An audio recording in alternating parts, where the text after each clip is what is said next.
ዛሬ ከቁጥር 8 ጀምሮ ምዕራፍ 1 እስከ መጨረሻ ያለውን ነው የምናጠነው። ጌታ እንዲያስተምረን ጥቂት እንጸልያለን። ጌታ ሆይ ቃሎችህ ጥበብን ይሰጣሉ። አቤቱ ለሚሰማቸው ሁሉ የሞገስ ምንጭ ናቸው። የመገለጥና የጥበብ አምላክ ጥበብና መገለጥን እንዲሰጣችሁ ጸልያለሁ ተብሎ እንደተጻፈ ዛሬ የሰማይ መዝገብ እንድትከፍትልን የክብር ደጆች እንዲከፈቱልን ጌታ ሆይ ልጅህን በማመናችን ከተፈቀደው ርስት ከሰማያዊ ጸጋ ዛሬ ጨምረን እንድታካፍለን በኢየሱስ ስም ፈቃድ ይሁን። ለባሪያህ ለኔም እንድናገር አንደበቴን እንድከፍት ለሚሰሙት ሁሉ ደግሞ አቤቱ የማስተዋልና የጥበብ መንፈስ ዛሬ ይደርብን። ስለሚኖረን ጊዜ ክብር ለአንተ ይሁን። በኢየሱስ ስም ብለህ ስማን። አሜን። ክፍሉን ላንብብላችሁ። ትንቢተ ዳንኤል ምዕራፍ 1 ቁጥር 8። ዳንኤልም በንጉሥ መብል በሚጠጣው ጠጅ እንዳይረክስ በልቡ አሰበ። እንዳይረክስም የጃንደረባውን አለቃ ለመነ። እግዚአብሔርም በጃንደረባው አለቃ ፊት ለዳንኤል ሞገስና ምሕረት ሰጠው። የጃንደረቦች አለቃ ዳንኤልን መብሉንና መጠጡን ያዘዘላችሁ ጌታዬ ንጉሥን እፈራለሁ። በዕድሜ እንደናንተ ካሉ ብላቴኖች ይልቅ ፊታችሁ ከስቶ ያየ እንደሆን ከንጉሥ ዘንድ በራሴ ታስፈርዱብኛላችሁ አለው። ዳንኤልም የጃንደረቦቹን አለቃ በዳንኤልና በአናንያ በሚሳኤል በአዛርያ ላይ የሾመው ሜልዳሩን እኛ ባሪያዎችን 10 ቀን ያህል ተፈትነን ዘንድ እንለምንሃለን። የምንበላው ጥራጥሬ የምንጠጣውም ውሃ ይስጡን። ከዚያም በኋላ የእኛን ፊትና ከንጉሥ መብል የሚበሉትን የብላቴኖቹን ፊት ተመልከት። እንዳየህ ሁሉ ከባሪያዎች ጋር የወደድከውን አድርግ አለው። ይህም ነገራቸውን ሰምቶ 10 ቀን ፈተናቸው። ከ10 ቀንም በኋላ ከንጉሡ መብል ከበሉ ብላቴኖች ሁሉ ይልቅ ፊታቸው አምሮ ስጋቸውም ወፍሮ ታየ። ሜልዳርም መብላቸውንና የሚጠጡትን ጠጅ አስቀርቶ ጥራጥሬውን ሰጣቸው። ለእነዚህም ለ4ቱ ብላቴኖች እግዚአብሔር በትምህርትና በጥበብ ሁሉ ዕውቀትና ማስተዋልን ሰጣቸው። ዳንኤልም በራእይና በሕልም ሁሉ አስተዋይ ነበር። እነርሱም ይገቡ ዘንድ ንጉሡ ያዘዘውን ቀን በተፈጸመ ጊዜ የጃንደረቦች አለቃ ወደ ናቡከደነጾር አገባቸው። ንጉሡም በተናገራቸው ጊዜ ከብላቴኖቹ ሁሉ እንደ ዳንኤል፣ እንደ አናንያ፣ እንደ ሚሳኤልና እንደ አዛርያ ያለ አልተገኘም። በንጉሡ ፊት ቆሙ። ንጉሡም በጠየቃቸው በጥበብና በማስተዋል ነገር ሁሉ በግዛቱ ሁሉ ከሚኖሩ የሕልም ተርጓሚዎች አስማተኞች ሁሉ እነርሱ 10 እጅ የበለጡ ሆነው አገኛቸው። ዳንኤልም እስከ ንጉሥ እስከ ቂሮስ መጀመሪያ ዓመት ተቀመጠ። ደስ ይላል የዳንኤል ታሪክ። ዳንኤል በጌታ ነገር ጸና ማለት ነው። እንዴት ጸና? አልበላም አለው። ይሄ ከንጉሥ ቡፌ አልበላም አለ። ታውቃለች፣ ይሄ ፉድ ስታምፕ ይሉታል ውጭ ሀገር። እሱን ለማግኘት የማይገለባበጡት የለም። የንጉሥን መብል አልበላም አለ። የሰውነት ስትራክቸሩን ለመጠበቅ አይደለም። ታውቃላችሁ፣ ጥራጥሬ ሰጠኝ ያለው የንጉሥ ማዕድ ለጣዖት የተሰዋ ስለሆነ ከአጋንንቶች ጋር ህብረትና ንክኪ ስላለው የሚያረክስ ስለሆነ ነው። ዳንኤል በብሉይ ኪዳን ያለ የሙሴ ሕግን ታውቃላችሁ። የማያመሰኳ ደግሞም ሰኮኑ ያልተሰነጠቀ እንዳይበሉ ታዘዋል። ባቢሎን ግን የሚያመሰኳ ሰኮኗ ምናምን የሚሉ አያውቁም እና ከአጋንንት ጋር ብቻ ነው የሚያገናኙት እና ለጣዖት ይሰጣሉ። አስቀድመው የተረፈውን ነገስታትና በተለይ በትምህርት ቤት ያሉ ይበሉታል። ዳንኤልን ጠንቅቆ ያውቀዋል። ውሃና ጥራጥሬ ብቻ ስጠኝ። ለምን? ከረከሰውን ከበላ ከሕጉ ውጪ ያለውን ከነካካ ከእግዚአብሔር ሞገስ ማግኘት ጥበብ ማግኘትና መገለጥ ማግኘት እንደማይችል ዳንኤል አውቆታል።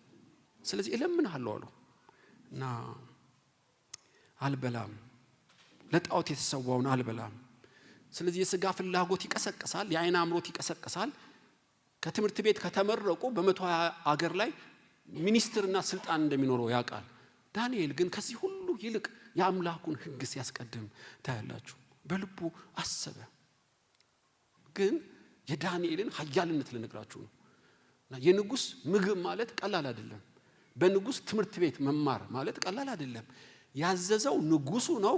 ከስተው ቢገኙም አደጋለሁ በዚህ ላይ ለተሾሙት። ነገር ግን ዳንኤል ሳይፈራ ለመነው።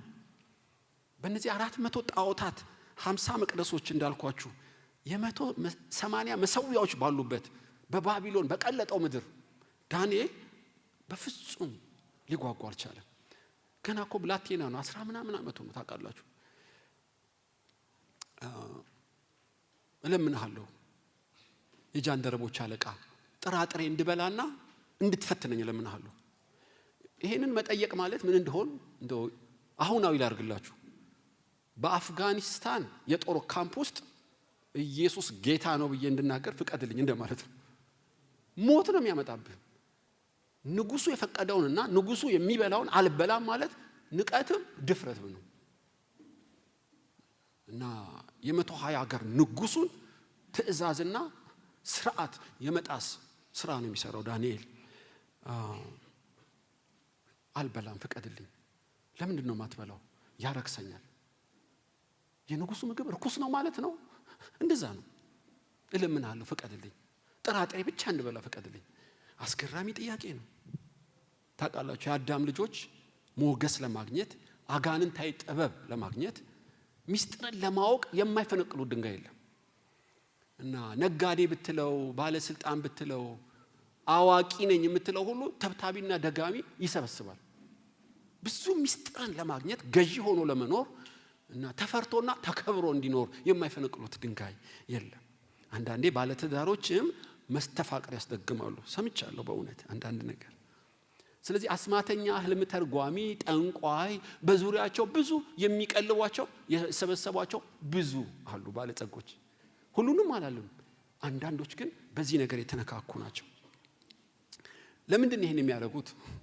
ተቀባይነት ለማግኘት፣ ስኬት ለማግኘት፣ ዝና ለማግኘት፣ ሀብታቸው እንዳይከስር።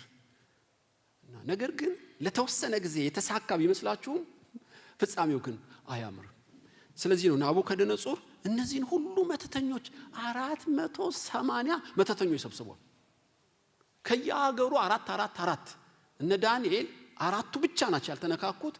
ከ120 ሀገር በ4 አባዙት። እነዚህ ሁሉ ለ3 ዓመት ያሰለጠናቸው ትብታብና ድጋም ነው የሚያሰለጥናቸው። መንግስቱን እንዲጠብቁለት እየመተቱ እየደገሙ በናቡከደነጾር ላይ የተነሱትን ድባቅ እየከተቱ መንግስቱ እንዲጸና ነው የቀለባቸው። ታውቃላችሁ የሚማሩት ይሄን ከዋክብት መቁጠር መተትና አስማት ነው የሚማሩት። ይሄ በናቡከደነጾር ብዙና ታላቅ ሆነ እንጂ ስትከፋፍሉት በየሱቁ በየንግድ ቤቱ አይጠፋም እንዲህ ያለ ነገር። የቀለቧቸው የሚሰበሰቧቸው ጠንቋዎች አሉ። ለጊዜው የሚሳካ ይመስላል። የለመኑትን ቢሰጣቸውም መንግስታቸው የጸና ቢመስልም ፍጻሜያቸውን ስታዩ ትደነግጣላችሁ። የትኛውም ተብታቢና አጋንንት ፍጻሜን አያሳምርም። ለተወሰነ ጊዜ ግን ይመስላል። ደስታ፣ ሰላም፣ ሞገስ፣ ሰማያዊ ጥበብና ዕውቀት የለበትም ውስጡ። ጠቅላላ አጋንንታዊ ነው አብዛኛው። ኤልዛቤል አንድ ትመስላችኋለች። 450 የበዓል ነቢያቶችን ፈልፍላለች እንደ ዱባ። 450 ያግዟታል በመናፍስት አጠራር። እነ ኤልያስን ያስጨነቁት እሷ ብቻ አይደለችም፣ ያበዛቻቸው መተተኞች ናቸው። 450 ሌላም ደግሞ ቁጥር አለ 200 ምናምን ተጨማሪ። ታውቃላችሁ መጨረሻ ከፎቅ ፈጥፍጣው ገደሏት። ግን እነዛው መናፍስት ንጉሥ ሳኦል ወደ መናፍስት ጠሪ ዘንድ ሄዶ ነበር። ታውቃላችሁ እስራኤላዊ እኮ ነው፣ በሳሙኤል የተቀባ ነው። ሲጨነቅ መናፍስት ጠሪ ጋር ሄደ እና በግንባሩ በሙሉ ኃይል መሬት ላይ ተፈጠፈጠ ሳኦል። እና ወደ እነሱ ሄደ። ሁሉ ፍጻሜው አያምርም። ፈርዖንም እንዲሁ ጠንቋዎች ነበሩት። ኤርትራ ባህር ውስጥ አስተናገዱት መጨረሻ ላይ። የትኛውም አጋንንት የተጠቀመበትን ሲያከብር አታዩም። ኢየሱስ ብቻ ልጆቹን ያከብራል። በእውነት ይሄን ለሚሰሙ በመተትና ድግምት ሀብታም ለሆኑ ሳይመሽ አልፎ ሳይሰጡ ንስሐ እንዲገቡ እኮ ነው የምናገረው እንጂ የታወቀ ነው። እና ማንም እንዳይቋቋማቸው ነገስታት ይሄን ያደርጋሉ እና ያሰራሉ፣ እንደ ርቢ ያሰራሉ፣ ቅብጥርሶ እንደዛ ብዙ ነው። ሶስቱ ግን እነዚህ 4 በእነዚህ ሁሉ መተትና ድግምት አጋንንታዊ የባቢሎን መንፈስ ውስጥ ብርሃን ይበራላቸው የሰማይ ጸጋ የተካፈሉ አስገራሚ የኢየሱስ ምሳሌ ሆነው ኢየሱስን ደምቀው ያሳዩ ናቸው። እና ተቃወሙት። አንበላም አሉ ማለት ነው። የረከሰውን አንበላም አሉ። በጌታ ጸንተ ስትቆም፣ በትምህርቱ ጸንተ ስትቆም፣ በክርስቶስ ጸንተ ስትቆም ምን ይሆናል ነው የዛሬው ርዕስ። በዚህ ርዕስ ነው ዛሬ ማካፈላችሁ። በክርስቶስ ትምህርትና ባገኘነው ጸጋ ጸንተን እንደ ዳንኤል ስንቆም 3 ነገር ያገኘናል፣ ወይም 3 ነገር ትሞላለህ። የመጀመሪያው ቁጥር 8 ነው። እግዚአብሔርም በጃንደረቦቹ አለቃ ፊት ለዳንኤል ሞገስና ምሕረት ሰጠው። መጀመሪያ የምታገኘው ሰማያዊ ሞገስ ነው። በክርስቶስ ስትጸና ሞገስን ይሰጣል። ሞገስ ምንድነው? የትንታኔ በእውነት ያስፈልገዋል። አማርኛ ዲክሽነሪ አላየሁም። መደመጥን በትምህርት አይገኝም፣ በእድሜም አይገኝም፣ እና በቅልጥፍናም አይገኝም። ሞገስን የሚሰጥ እግዚአብሔር ብቻ ነው። እና ለዳንኤል ሞገስን ሰጠው። በጃንደረቦች ሁሉ አለቃ ፊት የጠየቀው የማይገባውን ነው። ዳንኤል ግን በቀላሉ እምቢ የምትለው ሰው አይደለም። ንግግሩ ሚዛን ይደፋል። አይኑን ገና ስታየው እምቢ ልትለው የምትችል አይደለም። በሞገስ የጠገበ ነው። አማርኛ ትርጉም ይብን ላይኖረው ይችላል ይሄ ነገር። በዳንኤል ላይ የእግዚአብሔር ፍርሃት እና የእግዚአብሔር ሞገስ ተቀባይነት እግዚአብሔር ስለጨመረበት 120 አገሩን የጃንደረቦች አለቃ የማይጠየቅ ጥያቄ ጠይቀዋል። ሆኖም ሞገስ ስለተሞላ በጃንደረባው አለቃ ፊት ሞገስና ተቀባይነት ስለሰጠው ንግግሩን ተቀበለው። ሜልዳር ይባላል። በሜልዳር ፊት ሞገስ ሰጠው። የናቡከደነጾርን ትእዛዝ ጥሶ ታምናላችሁ? እነዚህ እኮ አማልክት ነው የሚባሉት። ሰው ብቻ ንጉስ ብቻ አይደሉም። በናቡከደነጾር ደረጃ ያሉ በዚህ አልፋኔዝ ያልኳችሁ እና ሜሌዳር የተባሉት የጃንደረቦች አለቃ እንደ አማልክት ነው የሚሰገድላቸው። እነሱን መቃወም እግዚአብሔርን እንደመቃወም። ዳንኤል ግን አልፈራቸውም። ሁሉ እየሰገደላቸው ለመግደልና ለማዳን ስልጣን ቢኖራቸውም በብዙ መተትና ድግምት የተሞሉ ቢሆኑም ዳንኤልን ሊቋቋሙት አልቻሉም። እግዚአብሔር ሞገስ ሰጣቸው። አስገራሚ ነው። ጥያቄው ተቀባይነት አገኘ። ትንሽ ቢከራከረውም ዳንኤል አንተን እምቢ ማለት እኮ ይከብዳል። ከጓደኞች ይልቅ ብትከሳኮ እኔን ነው የምታስገድለኝ። ጥያቄ እኮ በጣም ከባድ ነው። ጥራጥሬ ልብላ ሊሆን የማይችል ነው። ዳንኤል እለምንሃለሁ፣ አንተ በእኔ ምክንያት እንድትጠቆር አልፈልግም። በእኔ ምክንያት አደጋ እንዲደርስብህ አልፈልግም። 10 ቀን ፈትነኝ። አስገራሚ ማምለጫ ነው የነገረው። 10 ቀን ፈትነኝና ከከሳው ከጓደኞቻችን ይልቅ ከጠወለግን የወደድከውን ታረጋለህ። ነገር ግን 10 ቀን ፈትነን አለው። ዳንኤልም በጃንደረቦቹ አለቃ ፊት ሞገስን አገኘ። ምን ማለት ነው? ተቀባይነትን አገኘ ማለት ነው። በክርስቶስ ጸንተ ስትቆም አንዱ የምታገኘው ዓለማትን የምትገለብጥበት የጽድቅ ተጽዕኖ የምታመጣበት ሞገስን ከእግዚአብሔር ትቀበላለህ። እግዚአብሔር ሞገስን ይስጣችሁ። ይሄን ሞገስ ለማግኘት እኮ ነው ተብታቢ ደጋሚ ጋር የሚሄዱት፣ ጠንቋይና አዋቂ ጋር የሚሄዱት ይሄን ተቀባይነት ለማግኘት ነው። ሞገስን የሚሰጥ ግን እግዚአብሔር ብቻ ነው። ሰማያዊ ሞገስን የሚሰጥ እግዚአብሔራዊ ሞገስን የሚሰጥ እና በመጽሐፍ ቅዱስ ብዙ አሉ ይሄን የተቀበሉ። ኖህም በእግዚአብሔር ፊት ሞገስ አገኘ። ለምን አገኘ? ሰውን በመፍጠሩ ተጸጸተ በተባለበት ዘመን ኖህን ሲያየው በክርስቶስ ትምህርት የጸና በጌታ ነገር የጸና ማንነት አገኘ። ኖህም ሞገስ አገኘ። ሞገስን ለማንም አይሰጥም እግዚአብሔር። ለመንደርተኛው አይሰጥም። አቧራ ለተነካካው አይሰጥም። እና ከሚያረክሰው እጁን የዘረጋውን ሞገስ አያገኝም። እና ኖህ በእግዚአብሔር ፊት ሞገስ ያገኘው በክርስቶስ ትምህርት የጸና ማንነት ስላለው ነው። እግዚአብሔርን የሚሰማ የሚፈራም ስለሆነ እግዚአብሔር ፊት ሞገስ አገኘ። ኖህ ብቻ አይደለም። አብርሃም አስገራሚ ሞገስ የጠገበ ሰው ነው። ለምን? ከጣዖታት ሁሉ ራሱን ጠብቆ እንዳይረክስ ስጋውን በጥርሱ የነከሰ ነው። እንደነ ዳንኤል እባክህ በፊት ሞገስ አግኝቼ ከሆነ ትንሽ ውሃ ለእግሮች ቂጣ ደግሞ ለሆድ እንጀራ ልስጥ እፈልጋለሁ። በአብርሃም ፊት በእግዚአብሔር ፊት አብርሃምም ሞገስ አገኘ። እንዳልክ አድርግ አለው። ትዝ ይላችኋል ሰዶም ጎሞራ እነዚህ ሁለት መላእክት ሲሄዱ ዘበዘባቸው። እቤቴ ግቡ ብሎ አንገባም አሉት። እንደ አብርሃም ቶሎ እሺ የሚያሳይ ሞገስ የነበረው አይመስለኝም። እባክህ ጌታዬ ሆይ ትንሽ ማለፊያ እንጀራ እሺ አሉት። ሊሸኛቸው ሲወጣ ትዝ ይላችኋል ታሪኩን። የሰዶም ጎሞራ ኃጢአት ወደኔ መጥቷል ሪፖርት እንደሆነው ቱምቢ ልለካቸው ነው የሚሄደው። አምላክ ነህ እንዴ አብርሃም? እንዳልከው ነኝ። ስጋ ለብሰ ያወራው ያስተናገድኩ አምላክ ነህ እንዴ? እንዳልከው ነኝ አብርሃም።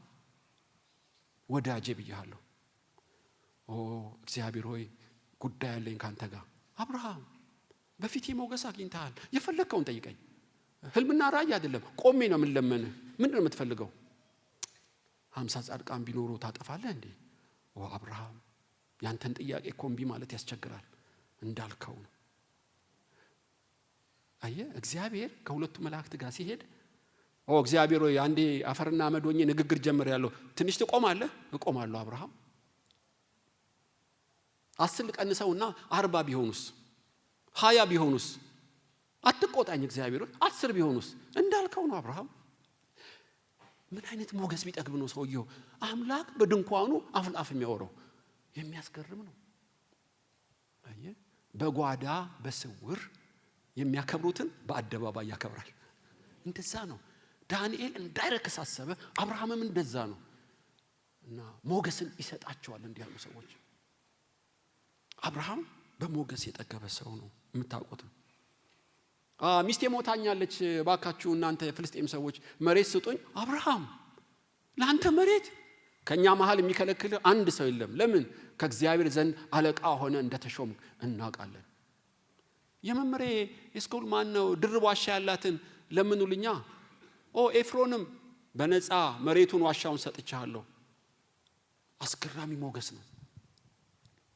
መሬት ለምኖ ወዲያው ህዝቡ ሁሉ በአንድነት በመልከጼዴቅ ፊትም አብርሃም ሞገስን አገኘ የሚል ቃል ታገኛላችሁ። ይቅርታ ሲለምን እንደዛ ነው። እንዲያውም የፍልስጤም ንጉስ ፊልኮል የተባለውንና የቤተ መንግስት አስከልካይና የጦር ሚኒስትሩን ይዞ ንጉሱ ወደ አብርሃም መጣ። አብርሃም አይደለም ሰራዊት ልጅ የለውም ታውቃላችሁ። በድንኳን የሚኖር አንድ ስደተኛ ነው። ነገር ግን ንጉሱና መከላከያ ሚኒስትሩ የቤተ መንግስት አስከልካይም በአብርሃም ፊት ቆሙ። እግዚአብሔር ካንተ ጋር እንደሆነ አይተናል፣ እንዳታጠፋን ማልልን። እኔ ብቻዬን ንጉስ ትለምነኛለህ? ብቻህን አይደለም። የሚያስገርም የእግዚአብሔር ሞገስ አለ ብራዘር። እንዳታጠፋን በቃ አላጠፋህም በቃ ፈርምልሃለሁ። አንድ ስደተኛ ሰው ንጉሱን ያንቀጠቅጠዋል። እግዚአብሔር ሞገስን ይሙላባችሁ። አስገራሚ ነገር ነው።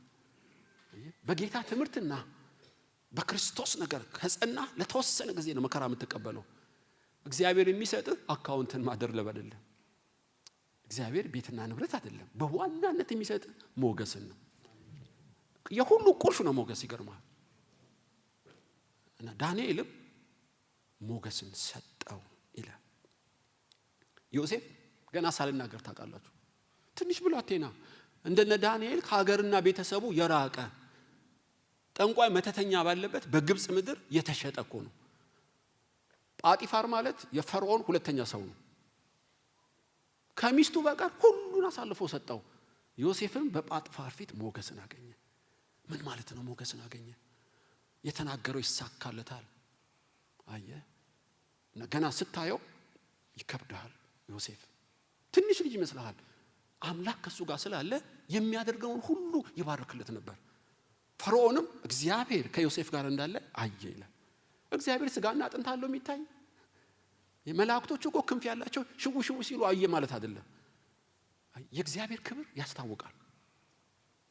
በእያንዳንዱ ድርጊቱ በዮሴፍ የእግዚአብሔር ጣት እንዳለው የማይካድ ነበር። የተከለው ይበቅላል፣ የመከረው ይሳካል። ከሚስቴ በቀር እንካ አካውንቴን፣ እንካ መዛግብቱን ጠቅላላ ተቆጣጠረው አሉ። አታሙን ወህኒ ቤት ገባ። የፈርዖን ባለሟል ባሉበት የእስረኛው አለቃ ፊት ዮሴፍ ሞገስ አገኘ። እስረኞቹን ሁሉ በእጁ ሰጠው ይላል። ይሄ እኮ ፈርዖን ያልፈቀደው ከግብጽ ስርዓት ውጪ ነው። ሞገስ ስትሞላ የማይሆን ነገር የለም።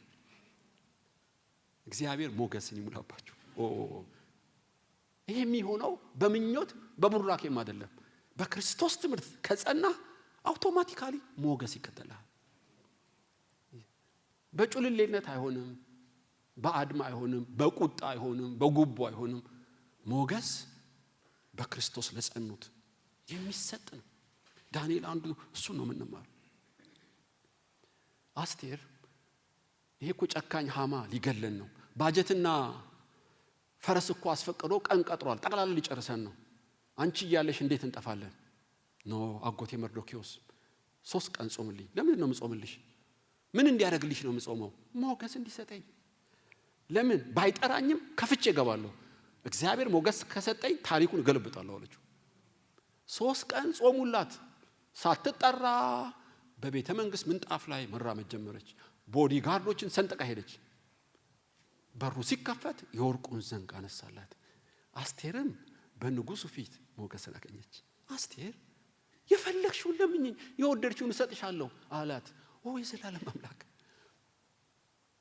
ታሪኩን ታውቃላችሁ። ገለባበጠችው ሴትዮዋ። ሃማን ጥራልኝ፣ ምሳ ከኔ ጋር ይብላ። እሺ ና ብላ። ከዛ ምንድን የምትፈልጊው? ታሪኩ በሙሉ ካፏ የሚወጣ ሁሉ በቅዱስ ቃሉ ተጽፎ እያንዳንዱ የንጉሱን አእምሮ ተቆጣጥሮ ወገኖቿን በማዳን ጠላቶችን የሚደመስስ ሞገስ። ያዘችው እኮ ምንም ክላሽ የለም፣ ያደረገችው ምንም ስለላ የለም። አንድ ነገር ብቻ ተሞልታለች፣ ሞገስ። ስናከብረው በትምህርቱ ስንጸና ከሰማይ የምንቀበለው አንዱ ሰማያዊ ሞገስ ነው። ይሄ ነገር ቃላት የለውም። ይሄ የሞገስ ሚስጥር በእውነት ባለፈው ጸግሽም ሲያስተምረን ትዝ ይላችኋል። ሩትም በቦዔዝ ፊት ሞገስ አገኘች።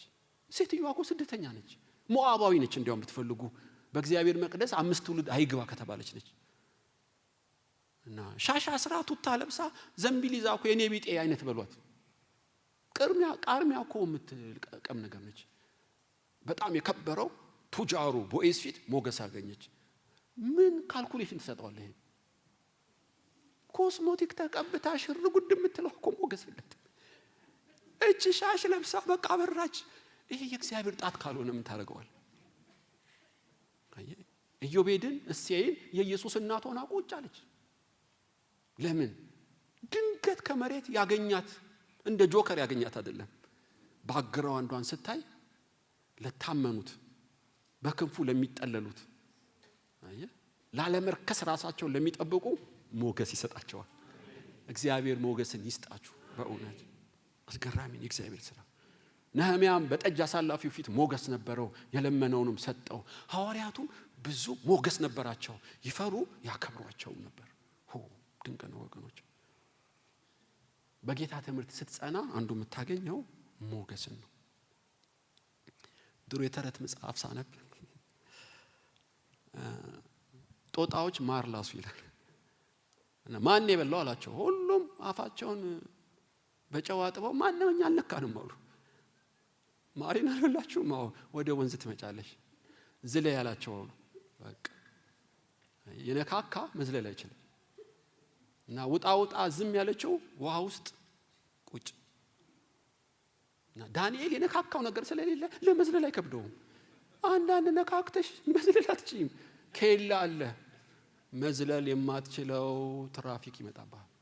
ዳንኤል የነካካው የለም።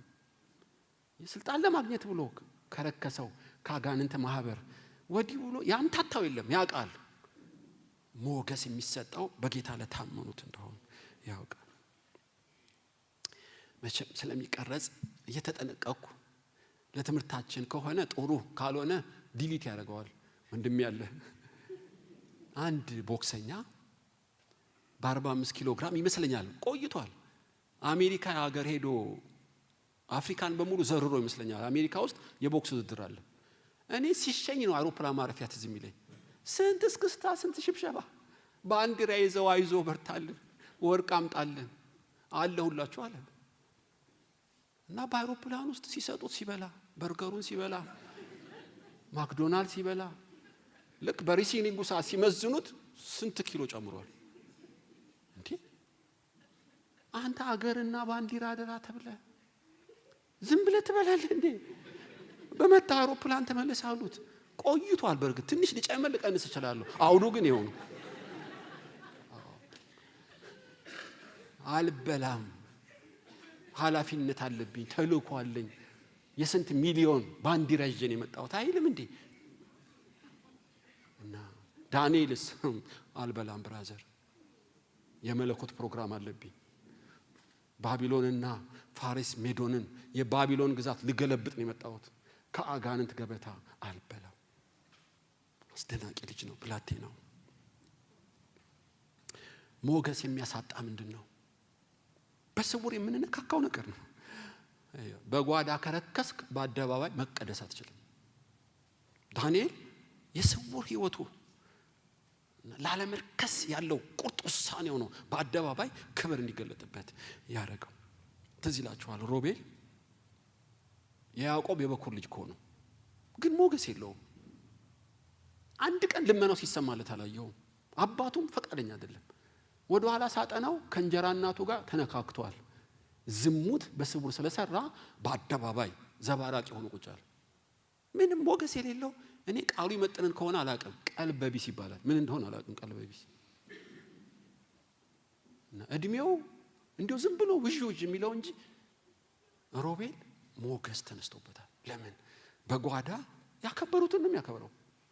ታውቃላችሁ ዳንኤል አከበረው።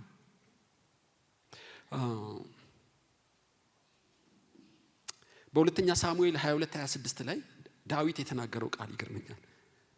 ከቸር ሰው ጋር ቸር ነህ፣ ከጥኑስ ጋር ቅን ነህ፣ ከንጹህ ጋር ንጹህ ነህ፣ ከጠማማውስ ጋር ጠማማ ነህ ይለዋል። አንብባቸው። በጓዳ ድራማ የሚሰራውን በአደባባይ ድራማ ይሰራዋል። በጓዳ ያከበረውን ደግሞ ያከብረዋል። እኔ ባህሪ ይገርመኛል ይለዋል። ሄዳችሁ ሁለተኛ ሳሙኤል 22:26 ላይ ተመልከቱ። ሳኦልም በእግዚአብሔር ፊት ለመነው። ፍልስጤሙን አሳልፈ ትሰጣለህ ከኔ ጋር ነህን አለው። በቱሚም በኡሪም በህልም በነብይም አልተገለጠለትም። ለምን? 85 ካህናት እያጨደ ነው እንዴ የሚገለጥለት? ትዕቢተኛና ከእርሙ ጋር የተነካካው ነው እንደሚገለጥለት ጭጭ አለው።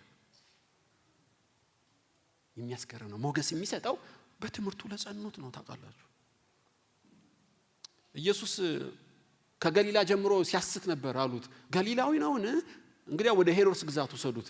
ኢየሱስንም ወደ ሄሮድስ ወሰዱት። ለመጀመሪያ ጊዜ በአይነ ስጋየው ደስ አለው ሄሮድስ። ብዙ ጥያቄ ጠየቀው። ኢየሱስ ግን ዝም፣ አንዳች አልመለሰለትም። ታያላችሁ ተገረመ። ለምን አልመለሰለትም? ኢየሱስ እኮ እንደ ኤአይ አይደለም፣ እንደ ሮቦትም አይደለም፣ አምላክ ነው። መጥምቁ ዮሐንስን አድሮ ሲነግረው የወንድሙን ሚስት እያገባ ሕፃናትን እየቀነጠሰ የእግዚአብሔር ሰዎችን እያሳደደ በጌታ ፊት ለጥያቄ መልስ ይፈልጋል። አይነገርም፣ ጭጭ ዝም። ለጲላጦስም እንዲሁ ዝም፣ ለፈሪሳውያንም ዝም። ለምን? በጓዳ ያውቃቸዋል። ለእነ አብርሃምስ እነሆኝ ይላቸዋል። ለዳንኤልስ አለሁ ልጄ ይለዋል። ለአመፀኛው ስም የሞገስን የሚሰጠው እግዚአብሔር በትምህርቱ ለጸኑት ነው እኮ እምላችሁ። በሁለተኛ ነገሥት ምዕራፍ 3 ቁጥር 6 ላይ እነ ኢዮሳፍጥ እነ ኢዮራም የሚባሉ 3 ነገስታት ከሌላ ከሞዓብ ንጉስ ጋር ሊዋጉ ሄዳሉ። ኢዮራም ጣዖት የሚያመልክ ነው እንደምታውቁት የእስራኤል ንጉስ። ኢዮሳፍጥ ግን የይሁዳው ንጉስ እግዚአብሔርን ያመልካል። ጣዖት የሚያመልከውና እግዚአብሔርን የሚያመልከው አብረው ለጦርነት ሄዱ። ብዙ ሰራዊት ይዘው ሲሄዱ ውሃ ጠፋ። ስንት ቀን ሙሉ 7 ነው 10 ቀን። አረም ከብቱም ወታደሩም ሊያልቅ ነው። ነብይ የለም እንደዚህ አካባቢ አለ። አንድ ኤልሳ የተባለ ነገስታቱ ወደ ኤልሳ መጡ።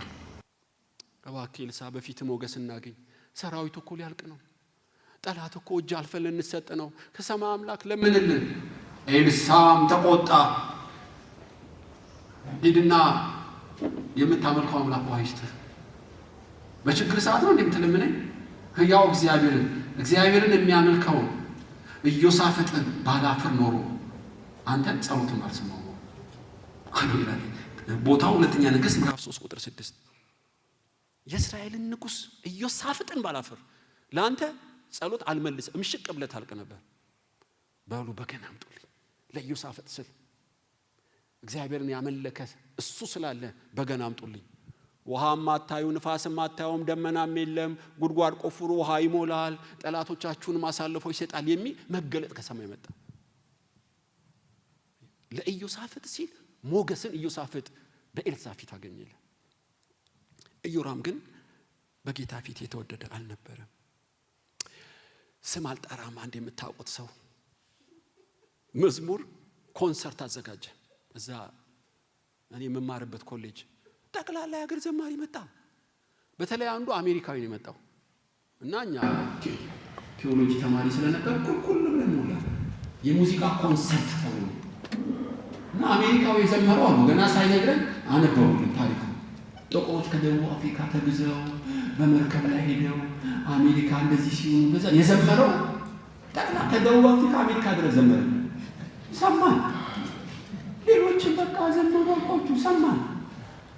ታውቀው ሰው ወጣ ያረሰው ገና ከራው እየቃኘ ኪል ሲያደርግ ጠረጴዛ ውስጥ ገባን እያለቀሰ ገና እኮ አልዘመረም። ሲቃኘው ጭልም ተበለ ዋይ ለቅሶ እኔ ከርስ እስከዛ ያረሰው ለካ ከግጥሙ ማለት ነው ከታሪኩ ማለት ነው። ሰውየው ጋር ጌታ ነገሰለ። ስለ ኢየሱስ የከፈለው በጓዳ የኖረው የሚያውቅ በአደባባይ ሞገስ ሰጠ። እንዲህ ነው በቃ ሲያሳይ ያከበሩት ኢየሱስ ያከበሩ።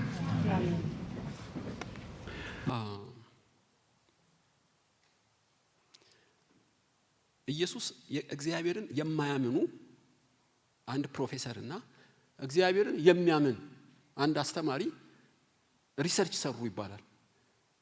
እስኪ ማንም ሳያት ኮሌጅ ሄደን እግዚአብሔር የለም የሚለው ሰው አባታችን ሆይ በሰማይ የምትኖር እንዲል እናደርገዋለን። እግዚአብሔር አለ የሚለውንም አባታችን ሆይ በሰማይ የሚኖር የሚለውን ጸሎት እንዲል እናደርገዋለን። ተማሪዎቹ ከሁለቱ እውነተኛ ማይ መሆኑን እንዴት እንደሚያውቁ እንፈትናቸዋለን አሉ እና እግዚአብሔር የለም የሚለው ፕሮፌሰር እግዚአብሔር አለ የሚለው ማስተማሪ አባታችን የምትለው ሳይሳሳት ከሁለቱ ክርስቲያንና እውነተኛ ማይ ማን ነው አሏቸው። ማተቀምጠው ያኛው ሳያም የተናገረው አንተ መንፈስ ከብሎ እሱ አማኝ ነው አንተ ሸምደደ እሱ ግን አማኝ ነው። ሞገስ ያለው ሰው ነው ያስታውቃል።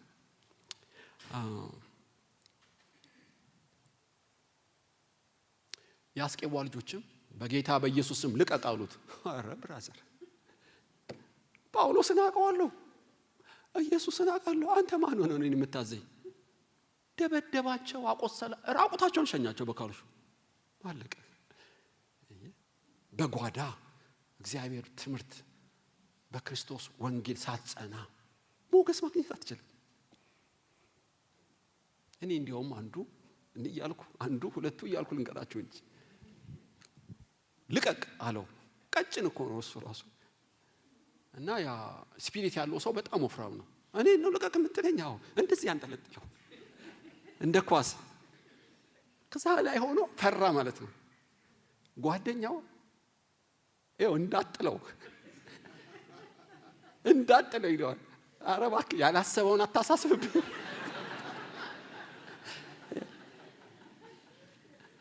በሙከራ ተጋግዘው አይሆንም ብራዘር። በጌታ ሞገስ ነው እንጂ የጌታ ስም እንደዚህ የሚቀለጅ አይደለም። አነጋገራቸው። ዳንኤል ግን እንዲህ አይደለም። የምታውቁት ነው። ሞገሱ ከባድ ነው ዳንኤል። ሳሙኤልም ወደ ቤተልሔም ዳዊትን ለመቀባት ሄደ። የቤተልሔም ሽማግሌዎች እየተንቀጠቀጡ ሞት ይላል። ምን ኒኩለር አልያዘም እኮ ብራዘር። ሳሙኤል መጣ ማለት እግዚአብሔር መጣ ነው።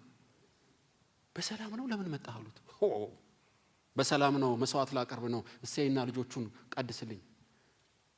አስገራሚ ነው። ከዳን እስከ ቤርሳቤ የታመነ እንደሆነ እግዚአብሔር ከሱ ጋር ነው ያውቃሉ። ያስታውቃቸዋል። ሳሙኤል በክርስቶስ ትምህርት ለጸኑ እግዚአብሔር የሚሰጣቸው ብድራት ወይም ዋጋቸው ምንድነው? ሞገስን ይቀበላሉ። ዳንኤልም ሞገስን አገኘ ይላል። ይሄ ብቻ አይደለም። ቁጥር 17ን ላንብብ። ምን ይላል? ቁጥር 17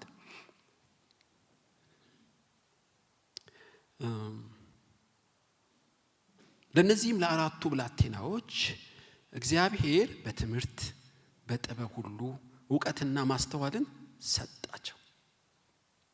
ሞገስን ብቻ አይደለም የሚሰጥ፣ ጥበብን፣ ሰማያዊ ጥበብን ይሰጣል። ሰማያዊ ጥበብ። በንጉሱ ፊት ከ3 ዓመት ትምህርት በኋላ ቆሙ፣ 10 እጥፍ በለጡ። የሽምደዳ ጉዳይ አይደለም ማለት ነው።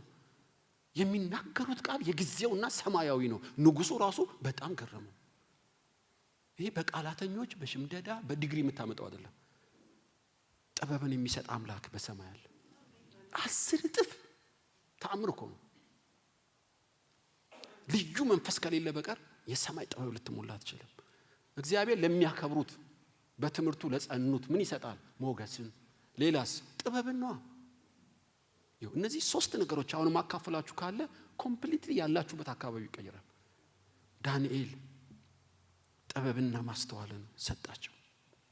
የመረጃ ጉዳይ አይደለም። እነሱ የሰማይ ጥበብ ስላላቸው በጣም አስገራሚ ነው። የጥበቡን ነገሪው ህልሜንም ፍቺውንም ያልነገረኝ እገላለሁ፣ ዝም ብዬ ነው እንደምቀልበው አለ ንጉሱ። ኧረ እባክህ ህልሙን ንገረንና እንፍታለን። ኖ መተርጎም እንደምትችል ማውቀው ህልሙንም ስትነግረኝ ነው። እንዲያውም ግደሉልኝ ብሎ መግደል ጀመረ ናቡከደነጾር። የሞት ድባብ ነበረ ከተማው ላይ። ዳንኤል ግን በፈሊጥ አናገረው። ንጉሱ ለምን ይቸኩላል? መገዱን ለጊዜው ገታ አድርግና ንጉሱ ጋር አስገባኝ። ዳንኤልንም ወደ ንጉሱ አስገባው። አስገራሚ ነው። ንጉሥ ሆይ መግደልህን ታቆማለህ፣ ህልምህም ፍቺውም ይነገርሃል፣ ትንሽ ጊዜ ስጠኛለሁ። በንጉሱም ፊት ሞገስ አገኘ። ሞትን አስከልክሎ ጊዜ ሰጠው ይላል።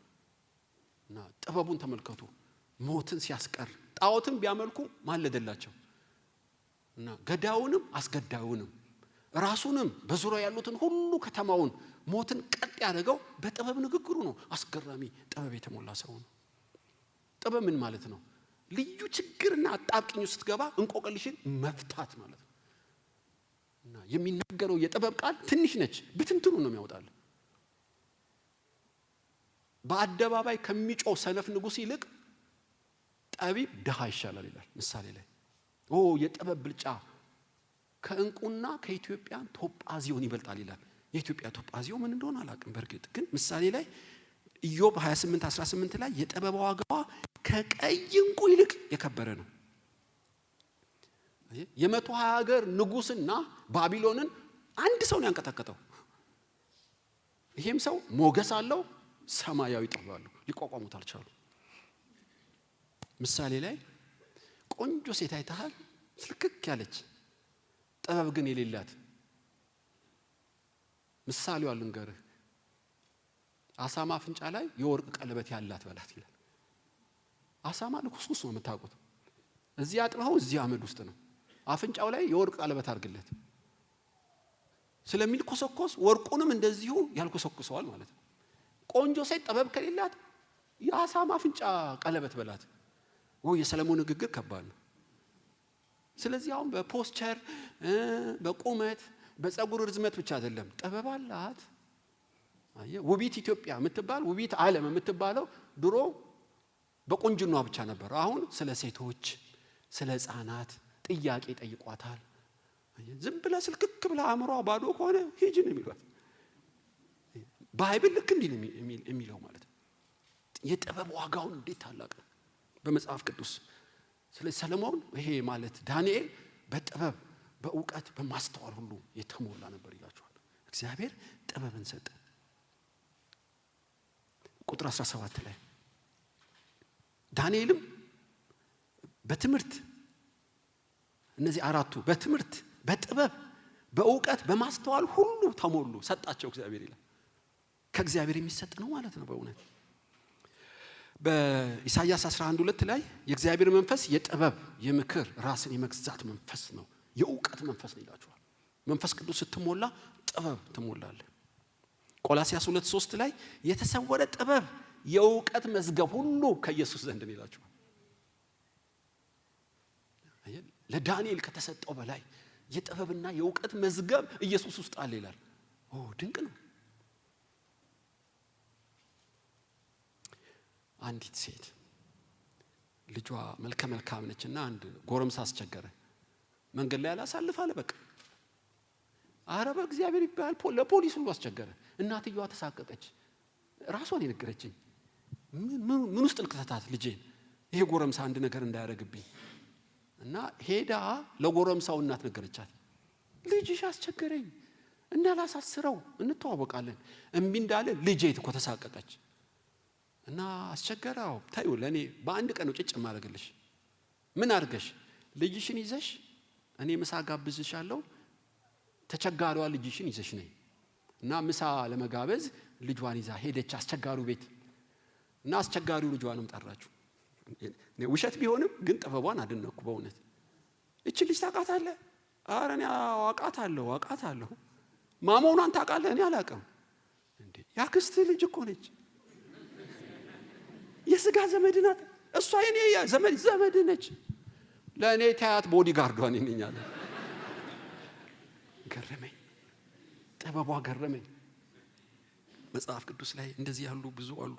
በሁለተኛ ሳሙኤል ምዕራፍ 20 ቁጥር 15 ላይ አንድ ሳቤ የተባለ ምናምንቴ ሰው በዳዊት ላይ መፈንቅለ መንግስት አደረገ። ቅጥርና በር ያላት ከተማ ውስጥ ጥልቅ አለ። ኢዮአብ ጠቅላላ ወታደርን ሰብስቦ እስከ ግንቡ ጫፍ ድረስ አፈር ደለደል ይላችኋል። ስንት ሺህ ጉልበት እንደሚፈስ ተመልከት። የአንድን ከተማ ቅጥር ምሽግ ለመስራት አፈር ለመቆለል ሲያስቆፍር ቀንና ሌሊት ህዝቡን ሰብስቦ በሩን አጥሩን እንዲደበድቡ ቅጥሩን። አንዲት ብልህ ሴት አጥር ላይ ቆማ አረ ኢዮአብን ጥሩልኝ አለች። ምን አይነት ሰነፍ ነህ? አንድ ሳቤን ለመግደል ከተማ በሙሉ ትቆፍራለህ እንዴ? ህዝብ ሁሉ ቅጥር እንዲገፋ ታደርጋለህ እንዴ? ለኔ ተወው፣ የሳቤን አንገት በቅርጫት እልክልሃለሁ አለችው። ሴትዮዋም ጠቢብ ነችና በጥበብ ቃል ህዝቡን ተናገረች። የሳቤን አንገት በቅርጫት ሰጧት፣ ለኢዮአብም ሰጠችው። መለከት ተነፋ፣ ህዝቡ ሁሉ ተመለሰ ይላል። አንዲት ድሃ በ2 ደቂቃ ጭጭ አደረገችው። የጥበብ ብልጫው እኮ ልላችሁ ነው። ክፍሉን ሁለተኛ ሳሙኤል 20:15 ላይ ታገኛላችሁ። ስለ አቢግያ ብዙ ጊዜ ነግሬያቸዋለሁ። አስገራሚ ጠቢብ፣ ሊገደሉ ያሉትን ገዳዎቹንም በ5 ደቂቃ ስብከት ጭጭ አደረገቻቸው። አቤት የጥበብ ብልጫ! ሰማያዊ ጥበብ ስትሞላ ጦርነት ይቀንሳል፣ ፍቺ ይቀንሳል፣ ረሃብ ይቀንሳል፣ ሰላም ነው የሚሆነው። በእውነት እኔ አላልኩም ብቻ አንድ ሰው ሲል የሰማሁት ከ10 ጥርቅም አንድ የሚጠቀም አለኝ። አንድ ዳንኤል ጭጭ አረጋት። ገዳዎችን ተገዳዮቹንም ጣልቃ ገብቶ በአንዲት ንግግር ጭጭ አረገ በጥበብ ቃል። ዳዊትም እንደ እግዚአብሔር መልአክ እጅግ ብልህ ነበር ይላል። እጅግ ብልህ ስለነበረ እጅግ ፈራው የሚልም ቃል ታገኛላችሁ። የጥበብ መንፈስ ስለተሞላ ሊቋቋሙት አልቻሉ። ከሰማይ አምላክ የሚሰጥ ነው የምላችሁ ይሄ ጥበብ መንፈስ። በዘጸአት 31 ቁጥር 1 ላይ ባስልኤልም የጥበብ መንፈስ ስለተሞላ በብረት በናስ በእንጨት ስራ ሁሉ ላይ የጥበብ መንፈስ ሞላበት ይላል። ሙሴ ታቦት ትሰራልኛለህ፣ መልአኩ ይሄን ያህል ዲግሪ ነው እና መሰዊያ ጠረጴዛውን ታረጋለህ፣ ይኸውልህ ራእይ ያሳይቻለሁ፣ እንዳትሳሳት ተጠንቀቅ፣ መጋረጃው ከለሩ እንደዚህ ነው። ጨርሰሃል እግዚአብሔር? አዎ። ባስልኤል ናልኝ፣ ማታ በራእይ እግዚአብሔር ያሳየኝ ታቦቱ እንዲህ ነው፣ በግራር እንጨት ነው፣ ጠረጴዛው ቁመቱ እንዲህ ነው፣ መጋረጃው ለኔ ተወው። ሌሊት ገብቶ ባስልኤልና ኤልያብ ልክ እንዳየው ቁጭ አደረጓታል። ይሄ አናጢነት ኢንጂነሪንግ በመማር የሚመጣ አይደለም። እጆቹ የተቀቡ የጥበብ መንፈስ ሲሞላ የነገሮች ትርጉም ይገባል። እንዴት እንደምትሰካካው ቅድሚያው ምን እንደሆነ ይገለጥልሃል ማለት ነው። እና በብሉይ ኪዳን ጥበብ የተሞሉ ብዙ ሴቶች አሉ። ዳንኤል ይህን መንፈስ ነው የተሞላው። ኢያሱ ዘዳግም 34:9 ላይ ሙሴም እጁን ጫነበት የጥበብ መንፈስ ሞላበት ይላል። አለቀ ጨዋታው። 41 ነገስታትን ቁጭ አደረጋቸው። ታንክም ፈረስም ላይ ያስፈልግ ይችላል። የሰማይ ጥበብ ስትሞላ እግዚአብሔር እንደሚያይ ማየት ትጀምራለህ። ዳንኤል ይህን መንፈስ ነው የተሞላው፣ የጥበብ መንፈስ። ሁለተኛ ዜና 9:6 ላይ ኢትዮጵያው ንግስት ታውቃላችሁ፣ ከነገሩኝ እኩሌታውን አላየሁም። ምን አይነት ጥበብ ነው የተሞላው! ነፍስም አልቀረላት። አለባበሱ፣ አረማመዱ፣ አበላሉ፣ አቀማመጡ ሰለሞንን ላይ ያለውን ጥበብ ስታይ ቀለጠ ይችላል። ታውቃላችሁ፣ አስገራሚ ነው። ሰለሞን ውስጥ ያለው ጥበብ እስከ ዛሬ የለም ነው እኮ የሚሉት። ስለ ሂሶጵ፣ ስለ ቅጠል፣ ስለ ሽኮኮ፣ ስለ እንሸላሊት ይተረትርልሃል። ስለ ሐረግ ይነግርሃል። መንፈስ ቅዱስ ሲያርፍብህ ተራሮች ባዶ አይሆኑም፣ ወንዞች መዋኛ ይሆናሉ። በየቦታው ግጥም ሲል ታውቀዋለህ። የእግዚአብሔር ጥበብ የሞላበት ሰው እግዚአብሔር እንደሚያይ ነው የሚያው። ተፈጥሮን፣ የሰው ልጆችን። ያም ልጅ የኔ ነው ትላለች፣ ያም የኔ ነው። ሰይፍ አምጡልኝ። እውነተኛዋ አንጀቷ አልቻለምና ለሷ ስጣት። ሰለሞንም በጥበብ እንደፈረደ ሲያዩ እግዚአብሔርና ሰለሞንን ፈሩ። ጥበብ እንዳለበትም እስራኤል ሁሉ አወቁ። በ2 ደቂቃ ንግግር። ይሄ ሳይኮሎጂ በመማር የሚመጣ አይደለም። ከሰማይ አምላክ ስትቀበል አይኖችህ ይከፈታሉ፣ አእምሮ ይቀየራል። ተአምራዊ ሰው ሆነ ቁጭ ነው የምትለው። ዳንኤል እንደዛ ነበር፣ ጥበብን የተሞላ ነበር። አሁን ዓለም የተራበው ይገርማችኋል እንዲህ ያለውን ሰው ነው። ከሰማይ የተቀዳ ጥበብን የሚነግረው። የጠቢብ አእምሮ እንደ ጠለቀ ምንጭ ነው፣ አእምሮ ያለው ይቀደዋል ይላል። ጥበብን ከሰማይ ተቀብሎ እግዚአብሔር አይ ጥበብ የሚነግረው ሰው ነው ዓለም የተጠማችው። አጋንንታዊ ጥበብ ማዕት ነው፣ የተብታቢው ጥበብ ማዕት ነው። ውጤቱ ግን መልካም አይደለም፣ ያውቁታል። ለጊዜው እንደ ባሎን ወስዶ እንደሚፈጥፍጣቸው ያውቁታል። የለመኑትን ቢሰጥም ሰላም የለም፣ እርካታ የለም፣ መከናወን የለም። አንዱ 45 ዲግሪ አገጫዋል። ይቅርታ አንዳንድ ቃል ምን ሆነሽ ነው አልኳት። አጅሬ አጮለኛለች። ማን ነው አጅሬ አልኳት። አንድ ቀንስ ግብር ባጎድል ይኸውልህ አገጨን አጣመሞለች። ጌታ ይገስጸው። አይምርም ነው የምላችሁ። ጭጭ ነው የሚያደርጋቸው። እንደዚህ የሆኑት ሁሉ ሰይጣን አጣመማቸው ግን አላልኩም። እሷ ስላለችኝ ነው። ስለምገብርለት እምቢ ሲለኝ በጥፊ ያለኝ አለች። እኔ እንደዚህ እንደሚማታም አላውቅም ነበር። በርግጥ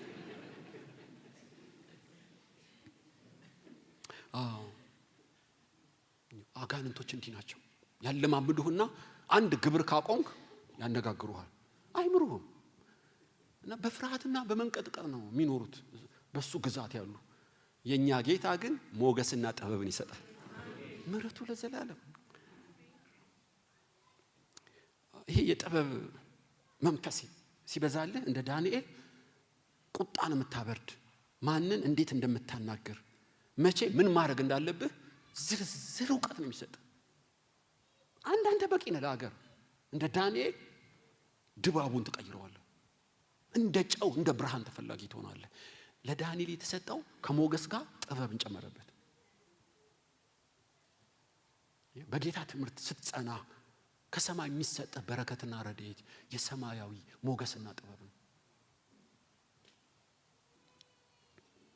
ዮሴፍ ይሄ ጥበብ ነበረው። ርብቃም ይሄን ጥበብ ነበራት። ታውቃላችሁ።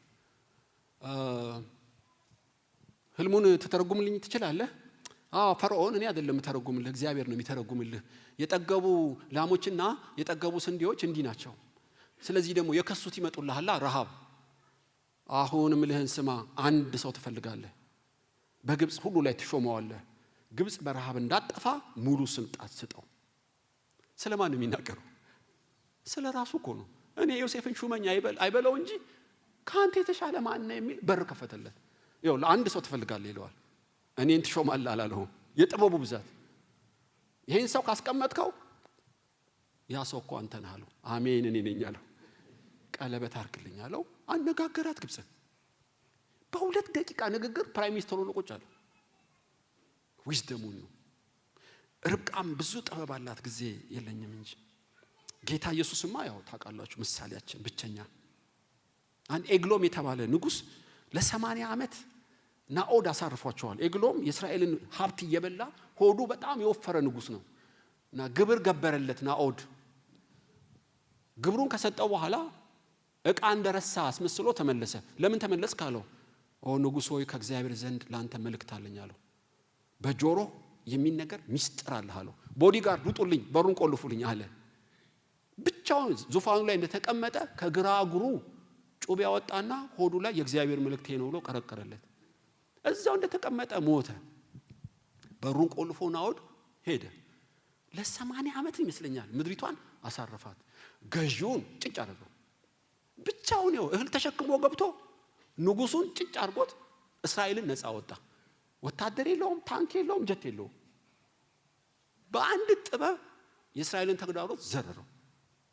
ተአምር ነው ጥበብ፣ የጥበብ ስጦታ። እግዚአብሔር ሰማያዊ ጥበብ ይሙላብን። ማንም ጥበብ ቢጎለው ሳይነቅ በልግስና የሚሰጠው እሱ እግዚአብሔር ነውና ይለምነው ይሰጠዋል። የጥበብ መንፈስ ይሙላባችሁ የሚለው ለዚህ ነው ጳውሎስ ብዙ ትዳር ውስጥ ጭቅጭቅ የሚመጣው ከገንዘብ እጦት አይምሰላችሁ፣ ጥበብ በማጣት። መቼ ለማ ምን እንደምትናገር ላታቅ ትችላለች። እሱ ደክሞ ሲገባ ጤፍ የለም ካለችው የለኝም ነው ይላል። ጠቢብ ሴት ቡና ሰታ፣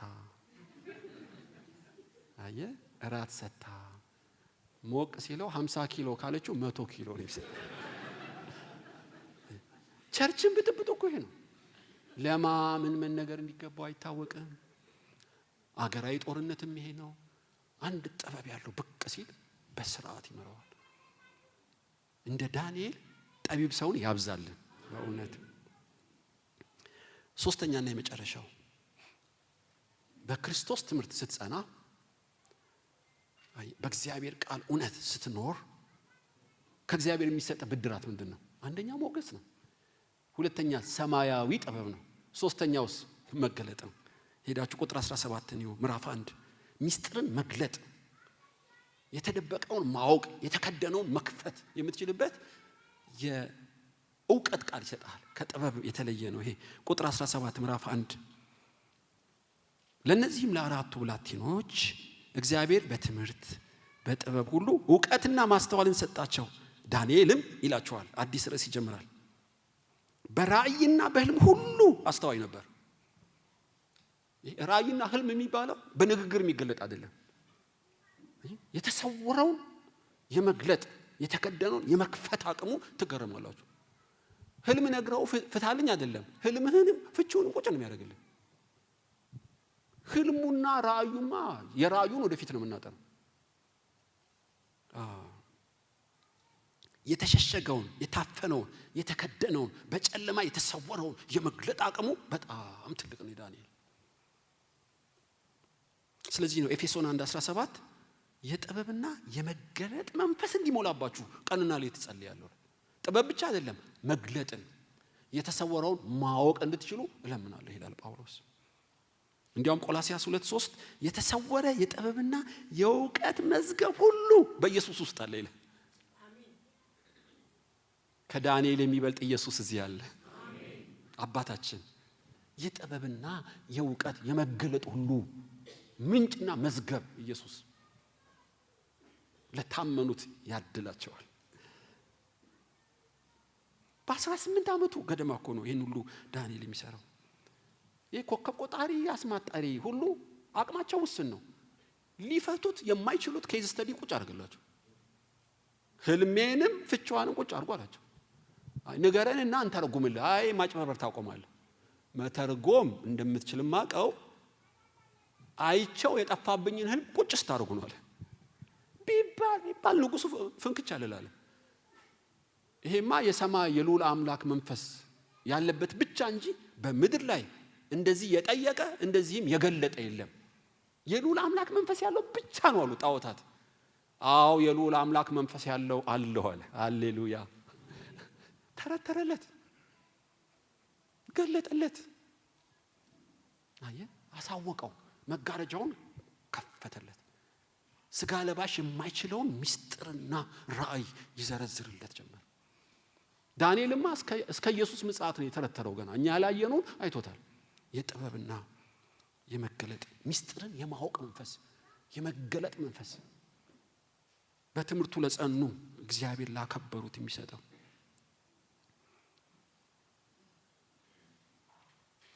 ሶስት ነገር በእውነት ዛሬ አካፈልኳችሁ። ይሄ የሞገስ የጥበብና የመገለጥ መንፈስ ቢኖረው ኖሮ ይስሐቅ አይደነግጥም ነበር።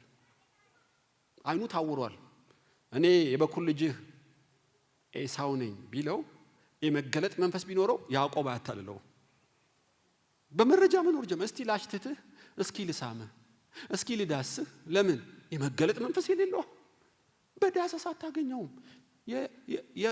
የበግ ለምድ የለበሰ ተኩላን በዳሰሳ አታገኘው። የጥበብ መንፈስ የመገለጥ ሲኖርህ ትመነጥረዋለህ። አይን ቢታወር መንፈስ ብሩህ ይሆናል። ያዕቆብ ይሄ ልጅ ልብስ ነው ሆነ ጫካ አገኘ ነው። የመገለጥ መንፈስ ቢኖረው አይ ልጄማ ግብጽ ነው እንዲህ መቀለድሽን ታቆሚያለሽ አላለቅስ ሚል ነበር። ደረቱን እየደቃ ያለቀሰው የመገለጥ መንፈስ ስለሌለው ነው። ታውቃላችሁ መንፈሳዊ ሰው ሁሉን ይመረምራል። በማንም እኮ አይመረመርም። በዓለም ካለው በእኛ ያለው ይበልጣል። መንፈስ ቅዱስ ሁሉን እኮ ነው የሚመረምረው። በዳንኤል ውስጥ ያለው የመገለጥ መንፈስ ያ ነበር ነው የምላችሁ። እግዚአብሔር የሰጠው የገባውን ሰዎች መጡ። እኛ ከሩቅ ነው የመጣ ነው እባክህ ማልልን። ኢያሱ የመገለጥ መንፈስ በሙላት ቢኖረው የገባውን ሰዎች አያታልሉት። አሮጌ ጫማ እንጀራ ምናምን እያሳዩ ሸወዱት። የእግዚአብሔር መንፈስ እኮ ሁሉን ይመረምራል። የብርሃን መልአክ መስለው የተመረጡትን ቢያስቱም ቅዱስ የእግዚአብሔር የጥበብ ቃል የመገለጥ መንፈስ ከተሞላ ትመነጥራቸዋል። ዳንኤል ይሄ መንፈስ ነበረው ማለት ነው። አንድ አይነ ስውር አኪያ የሚባል ነበር። ኢዮሮብዓም ሚስቱን ማርና ዳቦ አስይዞ አይኑ ስለታወረ አያቀሽም፣ አረማመድሽን ድምጽሽን ቀይሪና ልጁ ይሞታል ልጃችን ወይስ ይድናል በዩ። እሺ ማር አቀብለኛ በገንቦ ማር ተሸክማ እንጎቻ አዝላ። ለምን? አኪያ እውር ነው። አይነ ስጋው እውር ቢሆንም መንፈሱ እኮ ሕያው ነው። ቀስ ብላ ዊቅ ጸጉር አርጋ ጫማ አርጋ ኳ ስታረግ የኢዮሮብዓም ሚስት ወይ ለምን ሌላ ሰው መሰልሻላት? ዝርክርክ ነው የምትለው። በቃ አንቺ እግዚአብሔር ጠንቋይ ነው እንዴ? በማርና በዳቦ ልትሸውጭ ነው እንዴ? ቁጭ በያላት። እኔ እኮ አይነ ስጋ እውር ሆንኩም አየሁም ትርጉም የለውም። ዋናው የእግዚአብሔር መንፈስ ነው። ልኳን ነገራት። ታውቃላችሁ ሲሞንም እኔ ጌታን ተቀብያለሁ እጄን የምጭንበት መንፈስ ቅዱስ እንድሞላ እባካችሁ ልኝ። ጴጥሮስና ዮሐንስ ትኩር ብለው አዩት። የመገለጥ መንፈስ አላቸው። አንተ አመጽ ሙሉ የሞላብህ መራራ መርዝ የሞላብህ ውጣ አሉት። አየ የመገለጣቸው ፔኔትሬት የማድረግ አቅሙ ከፍተኛ ነበር። ከፊልጶስ የበለጠ ይመስለኛል በእውነት። የእግዚአብሔር ሰው ሳሙኤል አንተ ነህን? አታስብ፣ የጠፉ አግኞቹ ተገኝተዋል፣ ችግር የለውም። እንዲያውም እዚህ ቦታ ዛፍ ጋር ስትደርስ መንፈስ ቅዱስ ይወርድብሃል፣ 3 ዳቦ ይሰጡሃል። እንደ ቲቪ ዘረዘረለት ብራዘር። ሳሙኤል ጋር ገባ ማለት በቃ ኢንተርናሽናል ራዳር ውስጥ ገባል። ያለፈውንም የሚመጣውንም ይዘረዝርልሃል። እንደና አጋቦስ ነቢያት አሉ። አስገራሚ መገለጥ መንፈስ አላቸው። እነ ሐዋርያው ዮሐንስ በፍጥሞ ይተረትረዋል። የዘላለም አምላክ የተባረከ ይሁን። ወገኖች ሆይ አሁን እኮ ስለ ዳንኤል ነው እንጂ የምነግራችሁ ከዳንኤል የሚበልጥ እዚህ ቤት አለ። ሐዋርያቱ ተሰብስበው ሳሉ ይላል ሐዋርያ 12:3 ላይ የጥበብ መንፈስ ሞላባቸው፣ ተቀበሉ፣ አደረባቸው። ሁሉም ልሳን ይናገራሉ። ትንቢት ነው፣ የእምነት ስጦታ ነው፣ መገለጥ ነው፣ የእውቀት ስጦታ ነው። እያንዳንዱ ላይ ተቀመጡባቸው ይላል። የሚበልጥ ክብር በአዲስ ኪዳን። እኔ አንድ ወቅት አንድ ሰራተኛ አጋንንት ይዟት ትጮኻለች። ልቀቅ፣ አልለቅም፣ ውጣ፣ አልወጣም። ትግል ሆነብኝ። ያኔ እንግዲህ ዛሬ 30 ዓመት ልጅም ነበርኩ። ከዛ አንድ ወዳጄ መጣ። ቄሱ እቺ እኮ በመስተፋቅር አስደግሞ ከህንድ ያመጣውን መድኃኒት አጠጥቷት ነው እና በውስጧ መስተፋቅር የሚባል ስፒሪት አለ። እንዲያውም ያስደገመባት ሰው እዚህ ክፍለ ሀገር ነው የሚኖረው። አሁን የእግዚአብሔርን ተአምር ታያለህ አለኝ። እውነት ነው ትቀልዳለህ አልኩት። እኔ ቤቴ ሆኜ ነው ያየሁት አለኝ። እና ናና ላሳየህ። እኔ አይቻታለሁ፣ እሷን ማየት አልፈልግም። እዚህ ክፍለ ሀገር ያለ መስተፋቅር ያስደገመ ያጠጣሃት በኢየሱስም ና አለው። ታምናላችሁ? አባትና እናቷ እኮ ሌላ እምነት ናቸው። ይሄ ሰውዬ መኪና ውስጥ ሎንቹን አስገብቷል አለ። መስተፋቅር ያስደገመባት መልኩ እንዲህ ነው፣ ጨበሪያም ነው፣ ጉንጉን ሁሉ አድርጓል አለ። እናስ ቁጭ ብለን እንጠብቀዋለን አለ። አባትዬ የመጥረጊያ ዱላ ቁጭ አድርገዋል። ውሸት ከሆነ ሊሉን ነው። እኔ ቡና ጠጣሩኝ እጄ ተንቀጠቀጠ። በእውነት ነው ብላችሁ አሁን ለጋር ነበር ድሮ ማረፊያው። ለጋር ወርዶ ታክሲ ይዞ እየመጣ ነው አለ። በር አሁን ሊከፍት ነው ሲል ሮጬ ስከፍት ልክ ያለው ሰው ቆሟል። አታውን እሱ ነው መስተፋቅር አስደግሞ ልጆትን ያጠጣው አላቸው። እሱ ነው። አዎ ቆይ መጣው ብለው በዱላ ሊሉት ሲሉ ያዛቸው። ነው በዱላ አይሆንም። ከዚህ በኋላ ከዚህ ልጅ ጋር እንዳትገናኝ፣ ኢየሱስ የእግዚአብሔር ልጅ ነው እመን አለው። አላምንም ብሎ ተሳደበ። የመጨረሻ እድል ነው አለው። የራሱ ጉዳይ ብሎት ሄደ። ከዛ እናቷን አባቷን እኔን ጓደኛዬን ይዞ ወደ መኝታ ቤት ገባ። ለ18 ቀን ምግብ አልበላችም። መስተፋቅር የተደገመብህ ከህንድ በመድኃኒት በለስላሳ ያጠጣሃት ልቀቅ ሲለው ሰማይ ድረስ ሳፈረጠች። ምን ሆኛለሁ? የት ነው ያለሁት? ቅብጥር ሰው ልብሷን ለበሰች፣ ምግብ በላች። አሁን ቤተሰብ መስረታ አገልጋይ ነች። ይገርማችሁ። የመገለጥ መንፈስ የገሃነም ደጅ የሚሰባብር በዳንኤል የነበረ በክርስቶስ ያለ ለኛ የተሰጠ የመገለጥ መንፈስ ይሙላባችሁ። በጣም አስፈላጊ ነው ወገኖች። እኔም አንዱ ሊያታልለኝ መጥቶ ጌታ ሆይ ይሄ ነገር ቃላቶቹ ድንቅ ናቸው፣ ከእግዚአብሔር ነው ከሰው ነው እያልኩ እንዲህ ያየሁት የፈረንጅ ውሻ ሆኖ ተቀየረብኝ። እንዲህ ያየሁት የዘላለም አምላክ እንዴ ብዙ ጓላይም ቁጭ ያለ ፒሳ የጠገበ ውሻ ሆነ። ይሄማ የውሻ መንፈስ አለው አልኩኝ። በእውነት ኢየሱስ አይናችሁን ይክፈት። በእውነት በጣም አስገራሚ ዘመን ያለ ነው። አሁን 1 ሰዓት ከ10 ሆነ። ያለ ወትሮ ረጅም ነው የሰበኩት፣ ግን እግዚአብሔር ዛሬ መልእክት አለው በዚህ ጉባኤ። ልጄ ሆይ አንተ እኮ የኔ ነህ። ከዳንኤል በላይ በአዲስ ኪዳን ጸጋ በዛ። በዚህ መተተኛ ደጋሚ ምድር ሞገስን እሰጥሃለሁ። በዚህ ነው የምትደነቀው። ጥበብን እሰጥሃለሁ። በዚህ ነው የምትደነቀው። አይኖችን ከፍትና መገለጥ እሰጥሃለሁ። በእኔ ዘንድ የጥበብ የሞገስና የእውቀት መዝገብ ኢየሱስ እዚህ ቤት አለ። ይህን ለመቀበል እኮ ነው የምንጸልየው ወገኖች ሆይ። እኔ አሁን ልቤ ሞቅ አለ ዳንኤልን ሳጠና። እግዚአብሔር በክርስቶስ ኢየሱስ ይሙላባችሁ። በእውነት ይህን ጸጋ ለመቀበል አሁን እንጸልያለን ጥቂት